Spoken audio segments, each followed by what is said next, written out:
Olá, seja bem-vindo ao dia 144 da nossa jornada de leitura bíblica Mostra-nos o Pai. Estamos encerrando hoje o livro de Daniel, nos capítulos 11 e 12, e começando Esdras, capítulo 1, e também o Salmo 76. Mas o que eu quero meditar aqui para encerrar o livro de Daniel é o capítulo 12. O livro de Daniel, ele é um livro maravilhoso, né? E ele fala sobre o tempo do fim. Ou seja, ele também é apocalíptico. Hum. Tanto que os estudiosos, quem para estudar o fim dos tempos, né, sempre pega Apocalipse e o livro de Daniel. Mas eu já te falo que não adianta nada ler Apocalipse e Daniel sem a compreensão do livro dos profetas. E sem a compreensão, para que tudo isso?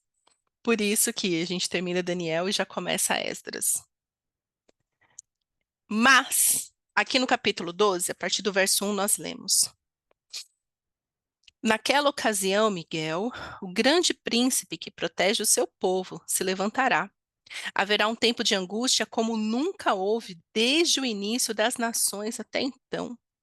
Mas, naquela ocasião, seu povo, todo aquele cujo nome está escrito no livro, será liberto. Amém? Viu, gente? Vamos ter vida com o Senhor para ser liberto. Multidões que dormem no pó da terra acordarão, uns para a vida eterna, outros para a vergonha, para o desprezo eterno. Aqueles que são sábios reluzirão como o fulgor do céu, e aqueles que conduzem muitos à justiça serão como as estrelas para todo sempre. Mas você, Daniel, feche com um selo as palavras do livro até o tempo do fim. Muitos irão por todo lado em busca de maior conhecimento. Então eu, Daniel, olhei e diante de mim estavam dois outros anjos, um na margem de cá do rio e outro na margem de lá. Um deles disse ao homem vestido de linho que estava acima das águas do rio: Quanto tempo decorrerá antes que se cumpram essas coisas extraordinárias? O homem vestido de linho que estava acima das águas do rio ergueu para o céu a mão direita e a mão esquerda, e eu ouvi jurar por aquele que vive para sempre, dizendo: Haverá um tempo, tempos e meio tempo quando o poder do povo santo for finalmente quebrado, todas essas coisas se cumprirão. Eu ouvi, mas não compreendi, por isso perguntei, meu senhor, qual será o resultado disso tudo? Ele respondeu, siga o seu caminho, Daniel, pois as palavras estão seladas e lacradas até o tempo do fim. Muitos serão purificados, alvejados e refinados, mas os ímpios continuarão ímpios. Nenhum dos ímpios levará isto em consideração, mas os sábios, sim. Depois de abolido o sacrifício diário e colocado o sacrilégio terrível, haverá 1.290 dias. Feliz aquele que esperar alcançar o fim dos 1.335 dias. Quanto a você, siga o seu caminho até o fim. Você descansará e então, no final dos dias, você se levantará para receber a herança que lhe cabe. Amém. É, eu acho, assim, sempre muito. Eu acho assim, eu acho muitas coisas, na verdade, mas tem pessoas que ficam fazendo conta. Ai, já passou o ano X do ano Y, né? Sempre tem uma mente que vem e faz cálculo desde quando, desde Adão e Eva, e não sei o que, começa a fazer. Mas, e assim, a própria Bíblia, né, nos dá tempo, né? Que nem 1.290 dias. Tá, quando que é isso? 1.290 dias a partir de qual data? De qual calendário? E aqui já começa muita confusão, porque assim, os judeus, Israel, eles seguem um calendário lunar, ou seja, pela contagem das luas. Por que que eles fazem isso? Porque Deus manda eles contarem as luas para marcarem o tempo. Olha que coisa linda. Viu, gente? Isso é obediência. Já nós, aqui no Brasil, nós seguimos o calendário solar, que é a contagem do sol. Entende a diferença? Por isso que é tão discrepante os meses, os anos, né? e tudo mais, por causa da contagem. A lua é uma coisa, o sol é outra. Então aqui já tem uma confusão. Se você está que dia? No calendário de quem? Na contagem de quem? Da lua, do sol, das estrelas, e aí? Mas, entre uma coisa e outra, é por isso que Jesus fala para a gente prestar atenção nos sinais dos tempos, e eu creio sim que vivemos o tempo do fim, mas ao mesmo tempo ficarmos o quê? Vigilantes. Que eu e você sejamos encontrados como Daniel, fiéis até o fim. É, e aqui nesse trecho me chama muita atenção o seguinte: essa questão, né? Todo aquele cujo nome está escrito no livro da vida será liberto. Liberto. Então, assim, é impossível ter vida com o Senhor e não ser liberto.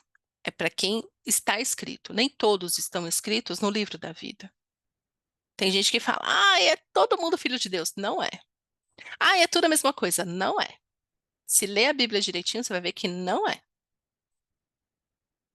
E fala: aqueles que são sábios reluzirão como o fulgor do céu. E aqueles que conduzem muitos à justiça serão como as estrelas para todo o sempre. E esta é a missão de quem é filho de Deus. Esta é a missão para quem abre a boca e fala: sou crente, sou de Jesus. Não sei, cadê seus frutos? Você reluz. Veja, aqueles que são sábios reluzirão como o fulgor do céu. É aqui, este lugar que Jesus fala: vocês são a luz do mundo. Onde você está, tem que ter clareza. Você é luz. Porque Jesus, que é a luz, habita em você. Então pensa, você é uma pessoinha, quando você nasce de novo, Jesus, né, o Espírito se torna cheio do Espírito Santo, ali tem luz. Jesus vem e ilumina através de você. E aqueles que conduzem muitos à justiça serão como as estrelas para todo sempre. Eu tenho muito cuidado, assim, né, com o que eu falo, com o que eu ensino, porque eu sei disso. Ai de mim se algum ensinamento que eu deixar aqui levar alguém para um lugar de injustiça, a praticar a injustiça. Por quê? Porque a palavra de Deus diz: ai daqueles que fazem um desses pequeninos pecar. E eu não quero ser essa pessoa. Mas, tanto eu e você, temos a responsabilidade de conduzir as pessoas à justiça. Que justiça? Não a justiça do homem, mas a justiça de Deus. E você só sabe o que é a justiça de Deus quando você lê a Bíblia. Porque a justiça de Deus, ela vai 100% na contramão do mundo. Então, a justiça de Deus diz o seguinte: se você emprestou dinheiro para uma pessoa que ela não tinha nada, e essa pessoa não tem condições de te pagar, você não pode ir lá e tirar tudo que ela tem porque ela te deve. Você tem que perdoar a dívida. Essa é a justiça de Deus, que diz assim: olha, se ele está te devendo, você tem que chegar num acordo no qual a pessoa consiga te pagar. Mas a verdade é que assim, perdoe a dívida, perdoa. Coloca na conta de justiça do Senhor: Senhor, olha, eu estou perdoando essa dívida de fulano. Essa é a justiça de Deus. Mas o que nós somos ensinados? Não, protesta, processa, tira tudo que ele tem, tira tudo que ela tem. Faz pagar, faz a pessoa ficar na miséria. Isso não é justiça de Deus. E aí nós vemos nessa onda maldita de divórcios dentro da igreja, que é exatamente isso, um tirando tudo do outro, deixando o outro na miséria, na amargura. Isso não é justiça de Deus. Ai, mas é justo que tenha me traído, que tenha roubado. Que você casou com essa pessoa. Busca a justiça do Senhor, de falar: Senhor, eu estou renunciando isso por amor a Ti. Vou perdoar essa dívida. Eu passei por isso uma vez, que aconteceu exatamente isso. A pessoa roubou. Me roubou mesmo, eu fiquei muito indignada. E depois de muito tempo amargurando, eu fui lá e falei assim: Senhor, tá aqui. tá aqui a dívida, a pessoa me deve, eu não vou me desgastar com isso. É muito injusto. É injusto o que ela fez, mas eu não vou me desgastar. Eu vou depositar no teu altar, Pai, como realmente como um ato de justiça. Eu vou esperar que o Senhor faça a justiça. Se passaram, deixa eu fazer conta, né? Que eu sou dessa. Se passaram 5 anos entre uma coisa e outra. 5 anos que eu tomei essa atitude, coloquei no altar do Senhor e tal. E ali eu tinha muita convicção que de alguma maneira o Senhor iria me ressarcir. Então se passaram 5 anos. E o Senhor falou para mim assim: eu vou te devolver esse dinheiro agora. Você acredita? Pois foi exatamente isso que aconteceu. Dali um tempo, eu fechei um projeto e o valor do projeto era exatamente aquele valor. E para mim foi muito claro, o senhor falando assim: está aqui o pagamento da sua dívida. Aí você fala assim, ué, mas você teve que trabalhar? Sim, eu tive que trabalhar, mas eu trabalhei bem menos do que eu deveria ter trabalhado. Então, assim, o senhor, ele paga. Posso te... Nossa, o senhor paga. Depositei como justiça e o senhor, depois de 5 anos, ele falou assim: eu estou te devolvendo. Eu vou te devolver desta maneira, né? E foi incrível. Então, continuando. E ali, é, e aqui também, continuando, o que mais me chama atenção é essa parte. Muitos irão por todo lado em busca de maior conhecimento. Conhecimento do quê? Da palavra de Deus, da verdade. Vivemos dias de alucinação. Eu, Fátima, assim, eu sou um tanto pé atrás com inteligência artificial, desde sempre. Eu fiz um curso técnico em 1900 bolinha, em processamento de dados. Ali eu aprendi a programar e eu entendi a lógica da informática, programar mesmo, fazer o programa, né, no computador. Então existe uma lógica, existe uma narrativa. O computador ele não pensa por si só. Alguém fala para ele como ele tem que se comportar. Entende? A inteligência, ela não é solta. Ela não é o mundo será governado por robôs. Sim, mas alguém tem que mandar neste robô. Ele não tem vida própria. Essa é a enganação, né? Tipo, o robô. Não, teve uma mente, uma pessoa com uma mente inteligente que desenvolveu aquilo e encheu aquele robô de conteúdo e fez esse desenho, falando para o robô como ele tem que se comportar. Então, quando você vai lá e joga um texto no chat GPT, falando, chat GPT faz isso para mim. Nossa, que inteligente, o chat GPT faz tudo. Não, inteligente quem desenhou o chat GPT. Que, mediante a pergunta que você faz, ele consegue dar uma resposta coerente com a pergunta e traz desenhadinho bonitinho. Então, o inteligente foi quem desenhou. Ele, por si só, não é inteligente. Entendeu? Mas as pessoas irão em busca de maior conhecimento. Por quê? Porque, assim, ao mesmo tempo que vivemos geração dessa inteligência tecnológica, as pessoas estão cada vez mais burras. Não pensam por si só. Por exemplo, esse chat mesmo. As pessoas não sabem escrever um texto, aí joga lá, fala, chat, escreve para mim. Ele vai lá e escreve. Que trabalho que a pessoa fez? Nenhum. Então, as pessoas estão sendo condicionadas a não pensar, que é o maior mal que está atingindo as crianças hoje em dia, que fica na frente de um computador jogando, mas elas não se movimentam mais, elas não pensam mais, elas não ficam mais no ócio, elas não são mais frustradas. Estão ficando sem maturidade, sem conhecimento. Então ele fala assim: olha, muitos irão por todo lado em busca de maior conhecimento, ou seja, para pensar. Muitos irão buscar conhecimento, mas será que eles vão encontrar conhecimento? Por isso que eu me dedico a ler Bíblia e estar aqui falando com vocês todo dia, porque eu espero que você esteja lendo a sua Bíblia. Para quando alguém tiver uma dúvida, você tem que saber orientar essa pessoa, você tem que ter conhecimento da verdade para poder passar. E aqui, no verso 10 diz o seguinte: muitos serão purificados, muitos, alvejados e refinados, mas os ímpios continuarão ímpios.